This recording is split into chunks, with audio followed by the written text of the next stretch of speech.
This above all. And these few precepts in thy memory see thou character. Give thy thoughts no tongue, nor any unproportioned thought his act. Be thou familiar, but by no means vulgar. Those friends thou hast, and their adoption tried, grapple them to thy soul with hoops of steel. But do not dull thy palm with entertainment of each new-hatched, unfledged comrade. Beware of entrance to a quarrel, but being in, bear't that the opposed may beware of thee. Give every man thy ear, but few thy voice. Take each man's censure, but reserve thy judgment. Costly thy habit as thy purse can buy, but not expressed in fancy. Rich, not gaudy. For the apparel oft proclaims the man, and they in France of the best rank and station are of a most select and generous chief in that. Neither a borrower nor a lender be, for loan oft loses both itself and friend, and borrowing dulls the edge of husbandry.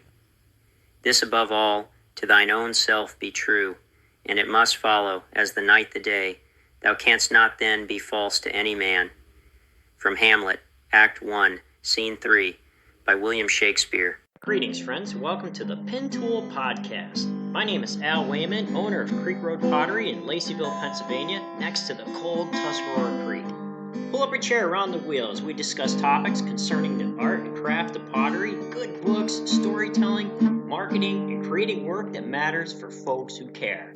Greetings, friends. Welcome to the Pen Tool Podcast. This is Season 4, Episode 8, and it's a beautiful spring day out here. And this episode is a bit late. I had to help with feeding my mother. She is at the skilled nursing facility. I wanted my dad to go visit my sister to give him a little bit of a break. And so I went in to feed Mom this weekend.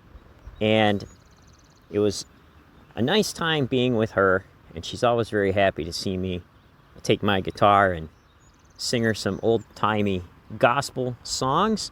She really enjoyed that. And I just had a really nice time. So the Tuscarora Creek is running right along. We got quite a bit of rain, and right now I am sitting outside on the kiln base. I am stacking the kiln, and as we do the episode today, I will be stacking bricks, and I really need to get the wood kiln up. I would like to do a firing in a month or two. My big goal is to do a firing in June. So I'm hoping to have the first firing in June, but I need to do some planning, and I had to buy some diamond core blades for a cutter, and that way I can saw the bricks in half and do all the things that I need to do. I got the firebox done about halfway.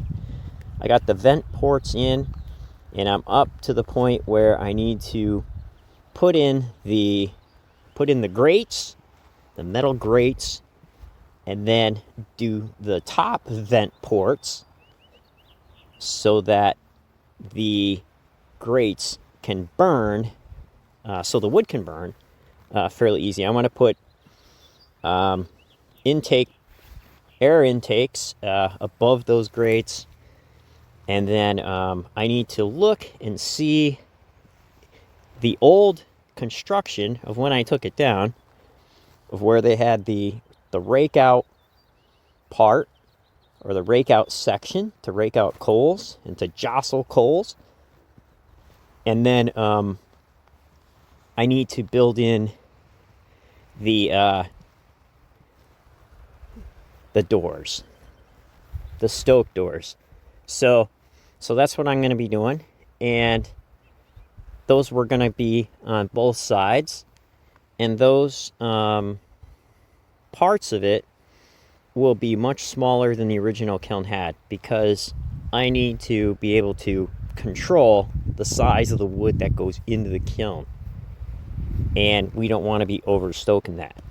So that's what I'm working on now, and then hopefully by the end of the month or in the final weeks of this month, I'll be working on the chimney, and then I will get help to go on up. So there is a group of people who are going to be coming to help me, who will be also firing in this kiln, and they will be helping me put the arch on, finishing the chimney, and then doing the tatami brick roof on the firebox.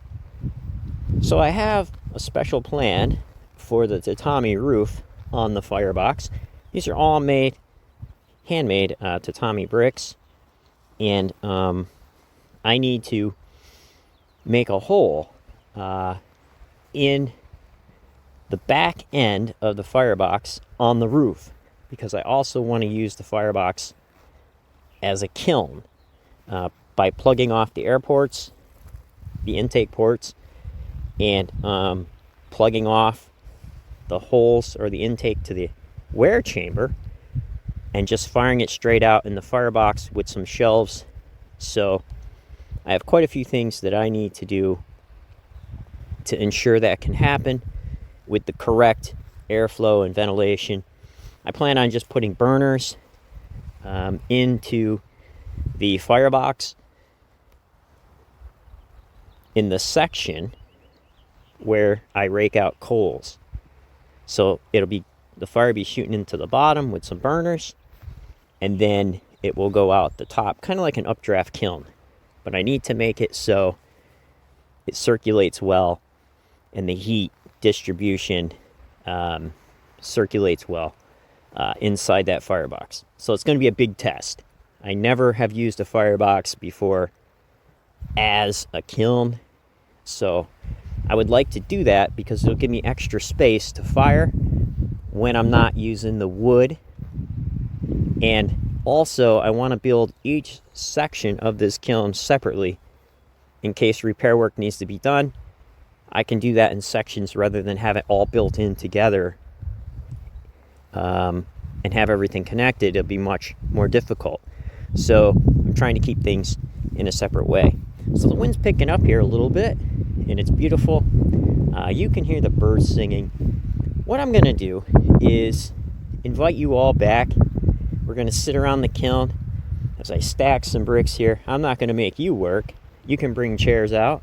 And I'm going to read an essay that I did from the Pottery Dailies on the topic of overwhelm. I think you'll enjoy it very much. I've been reading a lot of Seth Godin, and this is from the book called The Practice by Seth Godin, and also the book called, one of his earlier works called Poke the Box. Both very good books, and I would highly recommend you reading both of those because they're very inspiring. They talk a lot about getting started, what's important, your purpose, generosity, empathy, and a wide range of other things. So it's been so helpful to me in forming the business here and how I think about the pots, being generous, having empathy, having gratitude, in all the core values and guiding principles that I use here, right? So without further ado, go grab a chair and a coffee, and I'm going to stack brick while we hear this reading from the Pottery Dailies. If you haven't had a chance to go over there, feel free to check it out. Take care, friends, and hopefully you enjoy this.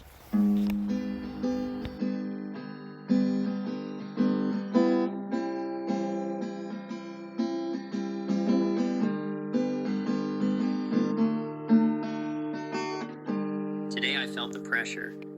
Not the good kind of pressure that pushes you through a throwing session where everything lines up and the forms practically throw themselves. No, this was the heavy kind. The kind that builds up like clay reclaim left sitting too long in a bucket, slowly stiffening and sticking to itself until it becomes one heavy, unmanageable mass.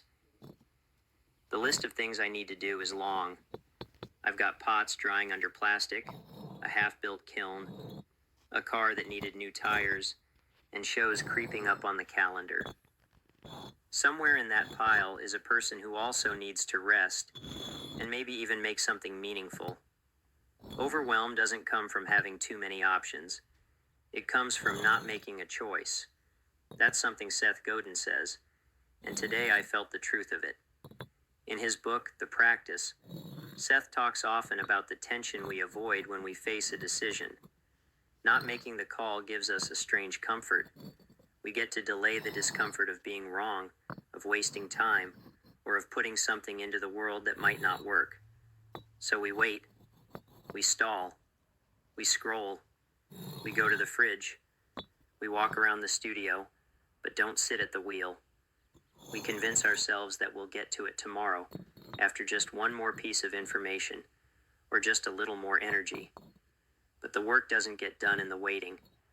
The work gets done when we embrace the tension and say, I'm doing this now. That's the only way the pile of reclaim becomes workable again, by cutting it, wedging it, and turning it back into clay you can throw with. When I'm overwhelmed, I try to remember that the pottery doesn't need to be perfect. The pots don't care about my to-do list. They don't care about how many likes the last photo got, or how smooth the surface was on the mug that sold out in 5 minutes. They just need to be made. I think about what Seth said once. If it's important enough to be on your list, then it's important enough to be done now, not later. That gets me moving. Not with frantic energy, but with focused intention. Pick the smallest thing, the next right step. Maybe that means wiping down the studio table or setting up the wheel for tomorrow. Maybe it means editing a blog post or pulling 5 handles, one thing at a time, one pot at a time. That's how the big work gets made, by showing up, doing the work in front of you, and letting the rest wait its turn. I don't have it all figured out. Most days, I'm just like you, swimming through resistance, elbowing my way through the chaos, and trying to remember why I started making pots in the first place. Overwhelm doesn't mean you're broken. It just means you care. The hard part is deciding what to care about first. That's what Seth reminds us of. It's not about being productive. It's about being intentional. So today, if the only thing you do is decide to make one small thing that matters, that's enough. That's more than enough. You moved the needle forward. You practiced your craft. You showed up for yourself and for those who care. That's the kind of overwhelm I can live with. The kind that reminds me I'm still all in.